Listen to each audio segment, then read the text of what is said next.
زمانے میں ایک اور صحابی کی بات بتاتا ہوں. ایک سعید بن عامر جوان، تقریباً ان کی 26-27 سال کی عمر تھی. مشہور تھا پورے مکہ میں، ان کی طرح کوئی خوشبو نہیں لگاتا. بہت مہنگی خوشبو، بہت مہنگے لباس پہننے والے، عمدہ زندگی گزارنے والے. مقام تنعیم جہاں مسجد عائشہ ہے آج، مکہ والوں کی بھیڑ جمع تھی. وہ بھیڑ دیکھنے کے لیے یہ بھی گئے ہوئے تھے. کیا تھا اس بھیڑ میں؟ یہی جو تماشا دیکھنے والے لوگ ہیں. حضرت خبیب ابن عدی رضی اللہ تعالیٰ عنہ کو سولی پر چڑھایا گیا تھا اور ان کے کان کاٹے جا رہے تھے، ان کے ناخنوں کو پکڑ سے کھینچا جا رہا تھا، ان کے جسم کا مسئلہ کیا جا رہا تھا، اور ان پر مکہ والے کھڑے ہو کر پتھر مار رہے تھے. یہی دیکھنے کے لیے بھیڑ جمع تھی. اسی بھیڑ کا ایک حصہ سعید ابن عامر، جوان، بڑے پیسے والا، بڑے خاندان والا، وہ قریب جا کر کے پوچھا ابو جہل سے انہوں نے کہ وجہ کیا ہے، اس کو کیوں مار رہے؟ کیا بہت بڑا پاپ کیا ہے اس نے؟ ان کو تو وہ پتا نہیں تھا کہ مکہ کے حالات میں کیا چیزوں کی تبدیلی آئی ہے. اکثر مالداروں کا حال یہی ہے. ہم بھی دیکھیں پوش ایریا میں رہنے والوں کو پتہ ہی نہیں رہتا بقرعید کب آتی ہے، عید الفطر کب آتی ہے. ان کو تو وہ بھی نہیں معلوم رہتا ہے. بڑے بڑے پیسے والوں کا حال یہی ہے.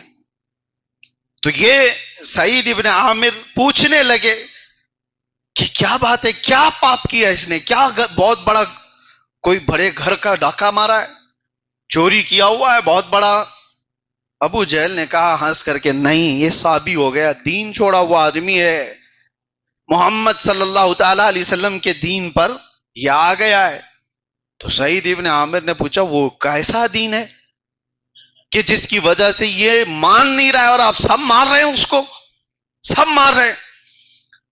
تو کئی لوگوں سے پوچھا، بھیڑ بھاڑ میں تو کسی نے جواب نہیں دیا. دور سے ہی انہوں نے خبیب ابن عدی کو دیکھا.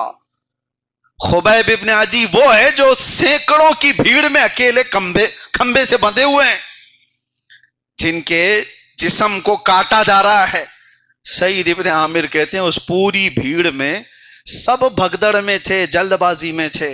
ظاہر سی بات ہے تماشوں میں کوئی کسی کو ٹائم بھی نہیں دیتا، جلدی پوچھتا بھی نہیں ہے اور نہ کوئی جواب دیتا ہے. سعید ابن عامر کہتے ہیں پوری بھیڑ میں سب مصروف تھے، سب بے چین تھے، پرسکون چہرہ صرف خبیب ابن عدی کا تھا. جس کو مارا جا رہا ہے اس پر سکون ہی سکون ہے، مارنے والے تو بے چین ہیں سب.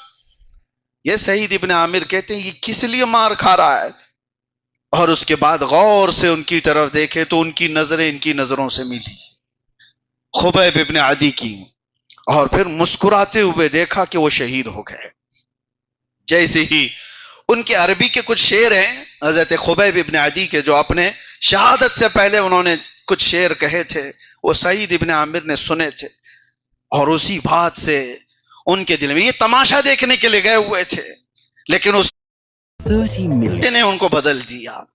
وہ آئے گھر اور دن بھر یہی سوچتے رہے کہ آخر ان کو مارا کیوں گیا.